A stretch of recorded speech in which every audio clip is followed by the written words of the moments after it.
Assalamualaikum warahmatullahi wabarakatuh.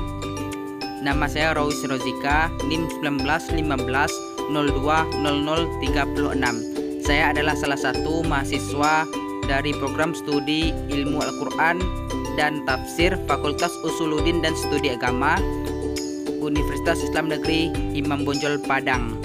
Baik, saya di sini akan mencoba membahas salah satu materi, yaitu tentang tafsir ayat sosial politik dan ekonomi, yang dimana dibimbing oleh Bapak dosen pengampu, yaitu Bapak Muhammad Hanif STHI MAG. Salah satu materi tafsir ayat sosial politik dan ekonomi ialah tentang permainan. Maka saya akan mencoba menjelaskan bagaimana permainan yang membuat kita lupa akan kehidupan di dunia ini. Kehidupan dunia sesungguhnya tidak lain hanyalah sebuah permainan dan hiburan semata. Hal ini hanya teruntuk bagi orang-orang yang mengingkari hari kebangkitan, sehingga mereka sangat mencintai kehidupan duniawi.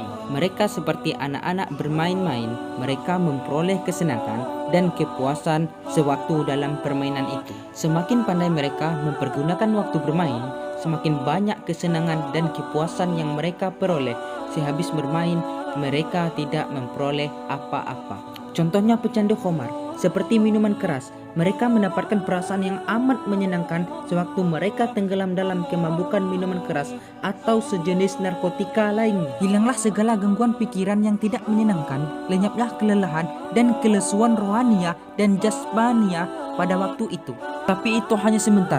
Bila pengaruh narkotik itu sudah tidak ada lagi, perasaan yang menyenangkan itu pun lenyap dan dia menderita kelelahan lebih berat daripada sebelum menggunakan narkotik tersebut. Selain dari khamar, ada juga orang-orang yang mencari rezeki atau keuntungan dengan cara yang haram, seperti perjudian. Praktik perjudian kini kian ramai ditemui, bahkan dengan kemajuan teknologi yang ada, memicu hadirnya aksi judi secara online. Pada hakikatnya, perjudian merupakan perbuatan yang bertentangan dengan norma dan hukum, karena dapat menimbulkan banyak negatif, merugikan moral dan mental masyarakat, khususnya bagi generasi muda. Oleh sebab itu, tidak berlebihan pula jika judi disebut sebagai salah satu penyakit masyarakat. Perjudian dianggap satu pilihan yang menjanjikan keuntungan tanpa harus bekerja keras.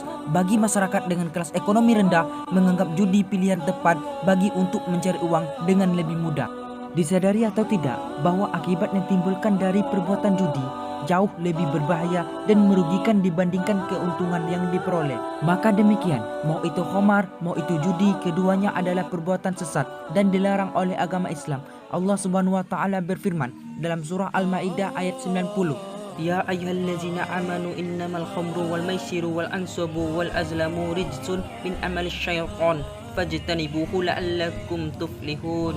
Hai orang-orang beriman, sesungguhnya meminum khamar, berjudi, berkurban untuk berhala, mengundi nasib dengan panah adalah perbuatan keji, termasuk perbuatan syaitan.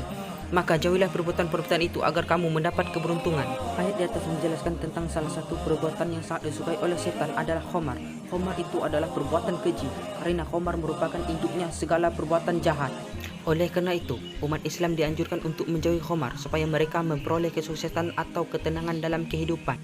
Masing-masing dari perbuatan tersebut adalah kekejian dan kejahatan yang harus dihindari. Meminum khamar dapat menimbulkan permusuhan, bahkan melakukan perjudian akibat bisikan setan, sehingga mencegah mereka dari mengingat Allah Subhanahu wa taala. Keberadaan khamar harus diwaspadai oleh umat Islam. Umat Islam harus paham dan mengerti mengenai khamar agar tidak terjerumus ke dalam hal tersebut. Syariat Islam telah mengharamkan khamar dari 14 abad yang lalu, dan hal ini berkaitan dengan penghargaan Islam terhadap akal manusia yang merupakan anugerah Allah Subhanahu wa taala yang harus dipelihara sebaik-baiknya. Kerugian besar terhadap khamar yaitu: pertama, ditolak ibadahnya selama 40 hari. Kedua, azab bagi orang yang meminum khamar jika ia tidak bertobat adalah dengan meminum tinah al-khabal, yaitu nanah dari penghuni neraka. Sedangkan bagi mereka yang berjudi, di antara kerugian ialah menyebabkan orang malas hingga bangkrut, memicu perkelahian, pertingkaian, permusuhan, hingga pembunuhan, bahkan menghancurkan rumah tangga, mengakibatkan pelakunya lupa agama dan mendapat azab dari Allah Subhanahu wa taala. Sebagaimana firman Allah Subhanahu wa taala pada surah Al-Maidah ayat 91, Innama yuridus syaitanu ayyuqi'a bainakumul adawah wal baghdha'a fil khamri wal maisiri wa yasuddakum an dzikrillahi wa anis shalah fahal antum muntahun. Dengan minuman keras dan judi itu, setan hanyalah bermaksud menimbulkan permusuhan dan kebencian di antara kamu dan menghalang-halangi kamu dari mengingat Allah dan melaksanakan sholat. Maka tidakkah kamu mau berhenti? Namun, di zaman sekarang, khamar dan judi tidak lagi dipermasalahkan oleh umat manusia. Banyak dari mereka terjumus ke dalam perbuatan syaitan tersebut. Coba kita lihat kasus-kasus yang beredar di negara kita Indonesia. Sungguh miris sekali akibat khamar. Khamar membuat seseorang kecanduan, bahkan hilang kendali dengan berujung pembunuhan. Begitupun dengan judi, banyak kasus-kasus yang sudah terjadi. Mereka yang kecanduan judi berakhir dengan malapetaka. Terlilit hutang yang begitu besar, ada yang sampai jual motor, mobil, dan rumah. Bahkan sampai tega seorang ibu terpaksa menjual ginjal karena membayar hutang anaknya akibat kalah judi. Oleh karena itu, marilah kita semua senantiasa untuk selalu menghindari perbuatan-perbuatan yang membawa kita kepada kemungkaran. Mari kita selalu mendekatkan diri kepada Allah Subhanahu wa Ta'ala dan selalu ingat terhadap tujuan hidup kita, menjaga diri kita dari hal-hal yang sekiranya merusak dan tidak berguna bagi diri sendiri atau orang banyak. Senantiasa beristighfar dan selalu memohon ampunan serta perlindungan dari Allah Subhanahu wa Ta'ala agar tidak terjerumus kepada perbuatan khamar maupun perjudian.